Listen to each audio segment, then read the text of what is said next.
ছাত্ৰ এজনে class 10 board এক্সামিনেশ্যনত 90+ % পায় আৰু তেওঁ লগে লগেই সায়েন্স ষ্ট্ৰীম চুজ কৰিল কাৰণ তেওঁৰ আৰু লগতে তেওঁৰ অভিভাৱকৰ সপোন আছিল যে এদিন তেওঁ ডক্টৰ বা ইঞ্জিনিয়াৰ পিছত কি হ'ল জানেনে ক্লাছ 11ৰ এনুৱেল এক্সামিনেশ্যনত দেখা পোৱা গ'ল যে তেওঁৰ অবাধ ধৰণে তেওঁৰ ফলাফল নহ'ল শ্ৰদ্ধাৰ অভিভাৱকসকল আপোনালোকৰ সন্তানেও চাগে এতিয়া ক্লাছ 10ৰ বোৰ্ড এক্সামিনেশ্যনৰ প্ৰিপেয়াৰেশ্যন চলায় ক্লাছ 11ৰ সিগনিফিকেন্ট নতুনকে কোৱাৰ কোনো প্ৰয়োজন নাই কাৰণ that's a make or break year for a student. এই যে ছাত্ৰজন যাৰ ক্লাছ 11ত ফলাফল আশানুৰূপ নহল তাৰ কাৰণ কি আপোনালোকে জানেনে নম্বৰ 1 তেওঁ কিছুমান কম্পিটিটিভ এক্সামিনেশ্যনৰ কোচিংৰ নাম NCERT টেক্সটবুকখন একেবাৰেই অধ্যয়ন নকৰে তেওঁৰ কনচেপচুৱেল আণ্ডাৰষ্টেণ্ডিং একদমেই নহল সেকেন্ড যেটো সেলফ ষ্টাডিৰ সময় তেওঁ পাব লাগিছিল কাৰণ আপুনিও জানিব যে ক্লাছ 11 আৰু ক্লাছ 10 এটা আকাশ পাতাল পাৰ্থক্য আছে যে ক্লাছ 11ত তেওঁৰ সেলফ ষ্টাডি মেক্সিমাম তো 8 ঘণ্টামান তেওঁ পঢ়িব সময় পাবই লাগে নহয় জানো কিন্তু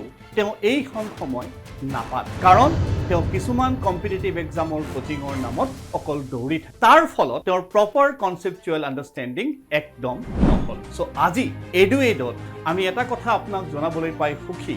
যে আমি ক্লাছ 11ৰ এইকেইটা বিষয়ৰ অনলাইন এডুকেশ্যন লৈ আহিছোঁ য'ত আপোনাৰ সন্তান proper conceptual understanding of the NCERT textbook আৰু লগতে অতি গৰ্বেৰে আৰু অতি সুখেৰে মই আপোনালোকক জনাও